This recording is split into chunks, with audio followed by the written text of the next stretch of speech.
Alrighty, so we're back here Monday morning, and this is that deck that we just started the other day.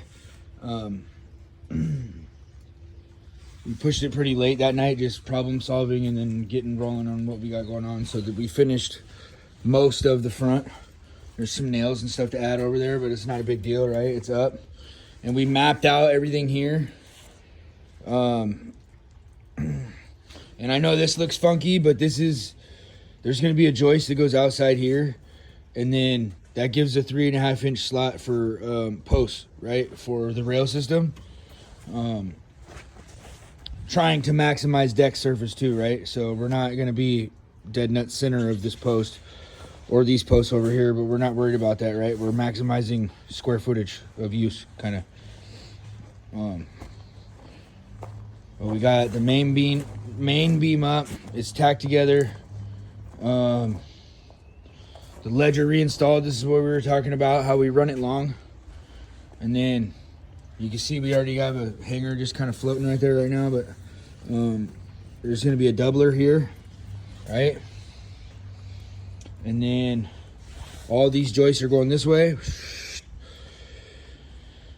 And then we changed the design of the deck in the field a little bit because on the plans it was showing this corner missing as it's turning around this corner. And the customer over here really wanted this to come out square. And so this is how we did it with the situation that we had. This beam right here was actually supposed to be hung and then supported in the middle. But the concrete was a little bit off. And so this was the easiest way to go ahead and adjust for that. And so what we did was we have this cantilever here, which is less than the 25% cantilever that we can have because it's a 20-foot beam. See that? So we're cantilevered like 2 feet. And then this is partially cantilevered too. Not to our 25%, but it's being supported by that cantilever over there. And we ran this side out long to the edge of framing, and we did that so that way it didn't cause any cracking problems or anything. And then we can go ahead and run some 10-inch lags through here. And you can see right here too, like we have our post here, which is not nailed off yet, but we also lagged right to here, right? And then we can strap these two beams together here, right? And then those can't pull apart. And then this is actually acts as a dimensional brace as well for the for the post for the roof, right? So we could do that there. And then the last thing that there was to problem solve was that over here things came out a little bit differently than what was expressed in the plans. And so the plans was showing a beam pocket here, but that's not going to be the case. So what I'm going to have to do is I'm actually going to have to go in right here, and I'm going to have to notch this out flush and then protect it from the water. And then I'm going to have to tap con with some 1/4 inch tap cons, a hanger to hold this side up. And then what that'll do is, depending on what the engineer ends up saying, because we'll have to get it approved. Worst case scenario, we add 1 footing with a post here, right? And then that hanger will not really be acting to hold pressure here. It'll just be more so of a lateral movement thing. And you can see we temp little things up sometimes, like before we left at nighttime. The other day when we were here, we temped this up, right? It's solid enough. It's not going anywhere. See that? That's just so nothing falls and hurts anybody. Nothing gets cranked out because this is tacked up, you know, plumb both directions, and dimensional, right?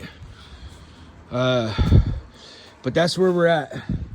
And in theory, you're supposed to be able to cantilever 25% of whatever your center span to center span is, right? So if this beam was split right here, then it would be the center of that seat to the center of that seat.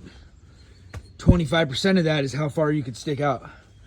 Now, I weigh 200 pounds basically, right? I fluctuate, but I weigh 195 to 210 at any given time, and I'm jumping on this. And other than my phone shaking in my hand, it's not moving, right? So I'm completely confident. So what we're gonna do It's because, again, we changed it a little bit.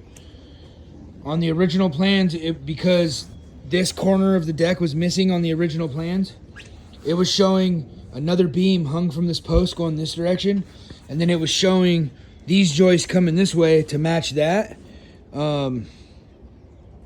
hanging from that beam. So we're getting rid of that. We ran this long here, captured this here, and again, the absolute worst case scenario, it's got to get a footing right there. It's not that big of a deal, and it'll be under the deck and it'll be hidden, right? So that's the worst case scenario. And then we double this up, and then we can span right here, right? And that'll be with our 2x8s. So again, that'll get doubled up, and we can shoot across here and land right on this beam, right? So anyways, thanks for watching. That's what we got going on today.